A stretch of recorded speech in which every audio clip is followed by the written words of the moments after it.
মোবাইলে অ্যালার্ম বেজেই চলেছে, কিন্তু কিছুতেই যেন উঠতে ইচ্ছা করছে না। চোখ দুটো ঘুমে আচ্ছন্ন, অথচ রাতে ঘুমাতে যাওয়ার আগে নিজেই 5টায় অ্যালার্ম লাগিয়েছিল। অনিচ্ছা সত্ত্বেও চোখ দুটো ডলতে ডলতে যখন বাইরে তাকালো, দেখলো তখনও বৃষ্টি পড়ছে অবিরাম। জানলার কাছে জমে থাকা বৃষ্টির ফোঁটাগুলো ধীরে ধীরে গড়িয়ে পড়ছে। ইচ্ছা করছে আবার শুয়ে পড়তে, কিন্তু তার করলে তো আর হবে না, তাই উঠেই পড়ল। আর রান্নাঘরে গ্যাস চালানোর শব্দ দিয়ে যেন তার দিনের শুরুটা ঘোষণা হয়ে গেল। এক পাশে ভাত বসিয়েছে, অন্য পাশে চাপিয়েছে ডাল, মাছে নুন হলুদ মেখে রেখে দিয়েছে। এরই মাঝে বাচ্চাদের টিফিনের জন্য সবজি স্যান্ডউইচ বানাচ্ছে। ঘড়ির কাঁটা যেন আজ আরো দ্রুত ছুটছে। ঘড়ির কাঁটার সাথে তাল মিলিয়ে সেও ছুটল বাচ্চা দুটোকে ঘুম থেকে তুলতে। মা, আর 5 মিনিট ঘুমোই। ছোট ছেলে ঋত্বিক আধো ঘুমে বলল। রাজশ্রী হেসে মাথায় হাত বুলিয়ে দিয়ে বলল, না বাবা, আর দেরি করলে স্কুলের গেট বন্ধ হয়ে যাবে। আর তাছাড়া আমিও তো বের হব, তাই না? মেয়েটাও উঠে পড়েছে। ওদের ইউনিফর্ম বের করা, জলের বোতল ভরা, বই মিলিয়ে ব্যাগ গুছিয়েছে কিনা চেক করা সবই একা হাতে করছে রাজশ্রী। এই ব্যস্ততার মাঝেই বুকের বাঁ দিকটায় হালকা একটা চিনচিনে ব্যথা আবার অনুভব করলো সে। গত কয়েকদিন ধরেই হচ্ছে। প্রথমে গুরুত্ব দেয়নি, সংসারের হাজারো কাজের ভিড়ে নিজের শরীর নিয়ে ভাবার সময় কোথায়। কিন্তু পাশের বাড়ির কাকিমা জোর করেই বলেছিলেন, একবার ডাক্তার দেখিয়ে নাও মা, শরীরকে অবহেলা করো না। তাই কয়েকদিন আগে হাসপাতালে গিয়ে ডাক্তার দেখিয়েছিল। ডাক্তার কিছু পরীক্ষা লিখে দিয়েছিলেন, আজ সেগুলো করাতে হবে। বাচ্চাদের স্কুলে পৌঁছে দিয়ে দৌড়ে গিয়ে বাসে উঠে পড়ল সে। বাসের জানলার ধারে বসে শহরটাকে দেখছিল। কত মানুষ, কেউ অফিসে যাচ্ছে, কেউ দোকান খুলছে, কেউ আবার হাসপাতালের দিকেই ছুটছে। জীবন যেন কাউকে অপেক্ষা করে না, চলতেই থাকে চলতেই থাকে। হাসপাতালে ঢুকতেই সেই চেনা গন্ধ, ওষুধের গন্ধ, স্যানিটাইজারের গন্ধ, উদ্বেগের গন্ধ। রেজিস্ট্রেশন কাউন্টারে লম্বা লাইন, একটা কাউন্টার থেকে আরেকটা কাউন্টার। কখনো ফর্ম জমা দাও, কখনো টাকা জমা করো, কখনো আবার রিপোর্টের সিরিয়াল নাও। সব কাজ শেষ করে একটা প্লাস্টিকের চেয়ারে এসে বসলো রাজশ্রী। তারপর চারপাশে তাকিয়ে তাকিয়ে দেখতে লাগলো। একজন মা ছোট্ট শিশুকে কোলে নিয়ে বসে আছেন। একজন যুবক বাবার রিপোর্ট হাতে নিয়ে বারবার ডাক্তারদের কেবিনের দিকে তাকাচ্ছেন। একজন বৃদ্ধা জপমালা ঘুরিয়ে ঈশ্বরের নাম করছেন। প্রত্যেকের চোখে আলাদা গল্প। কারোর চোখে ভয়, কারোর চোখে ক্লান্তি, কারোর চোখে অদ্ভুত এক অসহায় অপেক্ষা। হঠাৎ তার চোখ গিয়ে থামল সামনের সারির এক বৃদ্ধ দম্পতির দিকে। 70 পেরোনো হবে নিশ্চয়ই। বৃদ্ধ ভদ্রলোক লাঠিতে ভর দিয়ে বসে আছেন মুখ ভার, আর তার পাশে বসে থাকা বৃদ্ধা ক্রমাগত বকেই চলেছেন। কতবার করে বললাম এত কষ্ট করে আসতে হবে না, ছেলে তো এসেছেই। বৃদ্ধ একটু বিরক্ত গলায় বললেন, ছেলে এসেছে তো কি হয়েছে? তুমি ডাক্তার দেখাতে এসেছো আর আমি বাড়িতে বসে থাকবো? বৃদ্ধা মুখ ফিরিয়ে বললেন, তোমার হাঁটুর এই অবস্থা, দাঁড়াতে পারো না ঠিক মতো। বৃদ্ধ মৃদু হেসে উত্তর দিলেন, হাঁটুতে ব্যথা আছে, কিন্তু মনটা তো এখনো ঠিক আছে। রাজশ্রীর অজান্তেই ঠোঁটে একটা হাসি ফুটে উঠল। বৃদ্ধ আবার বললেন, বিয়ের দিন হাত ধরেছিলাম, বলেছিলাম সুখে দুঃখে পাশে থাকবো। এখন যদি হাসপাতালে তোমাকে একা পাঠাই, তাহলে সেই কথার দাম কোথায় রইল? বৃদ্ধার চোখ ভিজে উঠল। তিনি নিচু গলায় বললেন, এই বয়সেও তুমি একটুও বদলালে না। ওদের ছেলে একটু দূরে দাঁড়িয়ে মোবাইলে কারোর সঙ্গে কথা বলছিল, কিন্তু বৃদ্ধের চোখ ছিল শুধু স্ত্রীর মুখে, যেন পৃথিবীতে আর কিছুই গুরুত্বপূর্ণ নয়। রাজশ্রীর বুকের ভেতরটা কেমন যেন মোচড় দিয়ে উঠল। তার অজান্তেই মনে পড়ে গেল সৌরভের কথা। আজও সে একাই এসেছে, ডাক্তার দেখানো, রিপোর্ট করানো, লাইনে দাঁড়ানো, সব একা।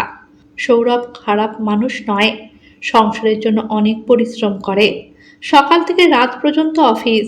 তবুও আজ এই বৃদ্ধকে দেখে রাজশ্রীর মনে প্রশ্ন জাগলো, সময় না থাকাটা কি সত্যি কারণ, নাকি গুরুত্ব দেওয়াটাই আসল? যদি আজ রিপোর্টে বড় কিছু ধরা পড়ে, যদি ডাক্তার খারাপ খবর দেন, সেই মুহূর্তেও কি সে একাই থাকবে? এই প্রশ্নের উত্তর সে জানে না। হঠাৎ নার্স এসে নাম ধরে ডাকলেন, রাজশ্রী সেন। চমকে উঠে দাঁড়ালো সে। রক্ত পরীক্ষা, ইসিজি আরো কয়েকটা পরীক্ষা শেষ হতে হতে দুপুর গড়িয়ে গেল। খিদেতে পেট জ্বলছে। সকালে নিজের জন্য এক কাপ চাও ঠিক মতন খাওয়া হয়নি। ক্যান্টিন থেকে একটা বিস্কুটের প্যাকেট আর চা নিয়ে বসে রইল। ঠিক তখনই আবার সেই বৃদ্ধ ভদ্রলোককে দেখতে পেল। স্ত্রীকে ধীরে ধীরে চেয়ারে বসিয়ে নিজের ব্যাগ থেকে একটা ছোট স্টিলের ডাব্বা বের করলেন। ভিতরে দুটো রুটি আর আলুর তরকারি। রুটির ছোট ছোট টুকরো ছিঁড়ে স্ত্রীর দিকে বাড়িয়ে দিলেন। আগে খাও, ওষুধ খেতে হবে। বৃদ্ধা বললেন, তুমি খাও আগে। না, তুমি না খেলে আমার গলায় নামবে না। এই দৃশ্যটা দেখে রাজশ্রীর চোখ ঝাপসা হয়ে গেল। ভালোবাসা বোধহয় বড় বড় উপহার নয়। ভালোবাসা মানে হাসপাতালের বেঞ্চে বসে নিজের খাবারটা আগে অন্যজনকে তুলে দেওয়া। ভালোবাসা মানে কষ্ট হলেও পাশে থাকার জেদ। ভালোবাসা মানে হাতটা ছেড়ে না দেওয়া। রাজশ্রী চুপচাপ নিজের চায়ের কাপের দিকে তাকিয়ে রইল। তার মনে হলো মানুষের শরীরের অসুখের চেয়েও বড় অসুখ হয়তো একাকিত্ব।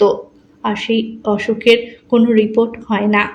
চোখের কোণে জমে থাকা জলটা সে তাড়াতাড়ি মুছে ফেলল, কারণ ঠিক তখনই তার ফোনটা বেজে উঠল। স্ক্রিনে ভেসে উঠল সৌরভ কলিং। রাজশ্রী কয়েক সেকেন্ড ফোনটার দিকে তাকিয়ে রইল। ফোনটা ধরবে নাকি একটু অপেক্ষা করাবে বুঝে উঠতে পারছে না সে। ফোনটা বারবার কেঁপে উঠছে আর স্ক্রিনে বারবার ভেসে উঠছে সৌরভ কলিং। কয়েক মুহূর্ত ফোনটার দিকে তাকিয়ে রইল রাজশ্রী। বুকের ভেতর যেন অদ্ভুত এক অভিমান জমে আছে। আজ যদি সে ফোন না করত, তাহলে কি সৌরভ বুঝতে পারত একটা হাসপাতালে একা বসে থাকা মানুষের কতটা সাহসের প্রয়োজন হয়? শেষ পর্যন্ত ফোনটা ধরল সে। হ্যালো। ওপাশ থেকে সৌরভের ব্যস্ত অথচ উদ্বিগ্ন গলা ভেসে এলো। সব পরীক্ষা হয়ে গেছে? ডাক্তার কি বললেন? রাজশ্রী শান্ত গলায় বলল, রিপোর্ট এখনো পাইনি। ঠিক আছে, আমি মিটিংয়ে আছি, শেষ হলেই ফোন করছি। কথাটা শেষ হওয়ার আগেই ফোনটা কেটে গেল। রাজশ্রী কিছুক্ষণ ফোনটার দিকে তাকিয়ে রইল। একটা দীর্ঘশ্বাস অজান্তেই বেরিয়ে এলো। মানুষটা খোঁজ তো নিল, কিন্তু তার কণ্ঠে যে আতঙ্কটা শুনতে চেয়েছিল সেটা যেন পেল না। হয়তো সত্যি কাজের চাপ, আবার হয়তো সেই বেশি আশা করে ফেলেছিল। ঠিক তখনই হাসপাতালের করিডোরে হঠাৎ একটা চাঞ্চল্য শুরু হলো। সামনে সে বৃদ্ধ ভদ্রলোক হঠাৎ বুক চেপে ধরে নিচে বসে পড়েছেন। জল, কেউ একটু জল দিন। বৃদ্ধা ভয়ে কাঁপতে কাঁপতে চিৎকার করে উঠলেন। রাজশ্রী আর এক মুহূর্ত দেরি করল না। দৌড়ে গিয়ে ভদ্রলোকের কাঁধে হাত রাখলো। আশপাশের লোকজনও এগিয়ে এলো। হাসপাতালের কর্মীরা দ্রুত হুইল চেয়ার নিয়ে এসে তাকে জরুরি বিভাগে নিয়ে গেল। বৃদ্ধার হাত কাঁপছে, চোখে জল। রাজশ্রী তার হাত শক্ত করে ধরে বলল, ভয় পাবেন না, কিছু হবে না। বৃদ্ধা শিশুর মতো কেঁদে ফেললেন। আমি কত বলেছিলাম না আসতে, হাঁটতেই পারে না মানুষটা, তবু জেদ করে এলো। কিছুক্ষণ পর ডাক্তার বেরিয়ে এসে বললেন, ভয়ের কিছু নেই, হঠাৎ প্রেশার একটু নেমে গিয়েছিল, এখন অনেকটাই স্থির আছেন। বৃদ্ধা যেন নতুন জীবন ফিরে পেলেন। দুই হাত জোর করে আকাশের দিকে তাকিয়ে শুধু বললেন, ঠাকুর, ওকে আমার আগে নিও না। এই কথাটুকু শুনে রাজশ্রীর চোখ আবার ভিজে উঠল। এমন সময় নার্স এসে ডাকলেন, রাজশ্রী সেন। সে দ্রুত ডাক্তারের চেম্বারে ঢুকল। ডাক্তার রিপোর্টগুলো মন দিয়ে দেখলেন। কয়েক মুহূর্ত নীরব থেকে বললেন, ভয় পাওয়ার মতো কিছু নেই। হৃদযন্ত্রে বড় কোনো সমস্যা ধরা পড়েনি, তবে শরীর খুব ক্লান্ত, রক্তশূন্যতা আছে, প্রচণ্ড মানসিক চাপও রয়েছে, বিশ্রাম দরকার। নিয়মিত খাওয়া দাওয়া করতে হবে, নিজের শরীরেরও যত্ন নিতে হবে। রাজশ্রী মৃদু হেসে বলল, সংসারের মাঝে নিজের জন্য সময় কোথায় ডাক্তারবাবু? ডাক্তার চশমার উপর দিয়ে তাকিয়ে শান্ত গলায় বললেন, একটা কথা মনে রাখবেন, আপনি অসুস্থ হয়ে পড়লে সংসারের সবাই সমস্যায় পড়বে। নিজের যত্ন নেওয়া স্বার্থপরতা নয়, দায়িত্ব। কথাগুলো রাজশ্রীর মনে গভীর দাগ কেটে গেল। হাসপাতাল থেকে বেরিয়ে আসতেই বিকেলের আকাশটা মেঘলা হয়ে গেল। একটু পরেই টিপ টিপ বৃষ্টি শুরু হলো। সে বাস স্ট্যান্ডের দিকে হাঁটতে লাগলো। হঠাৎ পিছন থেকে একটা পরিচিত গলা, রাজশ্রী। চমকে ফিরে তাকাতেই দেখল সৌরভ, পুরো ভিজে গেছে, হাঁপাচ্ছে, হাতে একটা ছাতা। রাজশ্রী অবাক হয়ে বলল, তুমি তুমি তো অফিসে ছিলে। সৌরভ একটু লজ্জা মিশ্রিত হাসি দিয়ে বলল, ছিলাম, কিন্তু মিটিংয়ে বসে শুধু তোমার কথাই মনে পড়ছিল। বারবার ভাবছিলাম তুমি একা হাসপাতালে বসে আছো। হঠাৎ কাজগুলো আর গুরুত্বপূর্ণ মনে হলো না। বসের কাছে ছুটি নিয়ে চলে এলাম। রাজশ্রীর চোখে বিস্ময়। তাহলে ফোন কেটে দিলে কেন? কারণ তখনই বেরিয়ে পড়েছিলাম। তোমাকে বলতে চাইনি, ভেবেছিলাম চমকে দেব। রাজশ্রী কিছু বলল না। সৌরভ ধীরে ধীরে তার হাতটা নিজের হাতে তুলে নিয়ে বলল, আমি জানি অনেক সময় তোমার পাশে থাকতে পারিনি। ভেবেছি টাকা রোজগার করাটাই সবচেয়ে বড় দায়িত্ব। কিন্তু আজ বুঝলাম পাশে থাকাটাও একটা দায়িত্ব, হয়তো আরো বড় দায়িত্ব। এই কথাগুলো শুনে এতদিনে জমে থাকা অভিমান যেন বৃষ্টির জলের সঙ্গে ধুয়ে যেতে লাগলো। ঠিক তখনই হাসপাতালের দরজা দিয়ে সেই বৃদ্ধ দম্পতি বেরিয়ে এলেন। বৃদ্ধ লাঠিতে ভর দিয়ে হাঁটছেন। বৃদ্ধা এক হাতে ছাতা ধরে আছেন, অন্য হাতে স্বামীর হাত শক্ত করে ধরে রেখেছেন। তাদের ছেলে একটু সামনে গিয়ে অটো ডাকছে। বৃদ্ধ হেসে বললেন, দেখলে তো, আমি না এলে তোমার এত চিন্তা কে করতো? বৃদ্ধা চোখ মুছতে মুছতে বললেন, আর তুমি না থাকলে আমি বাঁচতাম কি করে? দুজনেই হেসে ফেললেন। সেই হাসিতে ছিল 50 বছরের সংসার, হাজার ঝগড়া, অসংখ্য অভিমান, আর অগণিত না বলা ভালোবাসা। রাজশ্রী নিঃশব্দে দৃশ্যটা দেখছিল। সৌরভও তাকিয়েছিল। হঠাৎ সে বলল, আমরা বুড়ো হলে এমনই থাকবো, কেমন?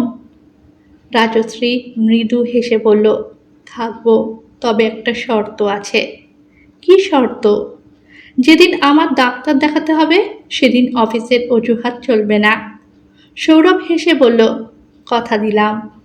বৃষ্টির ফোঁটা আজও ঘন হয়ে নেমে এলো।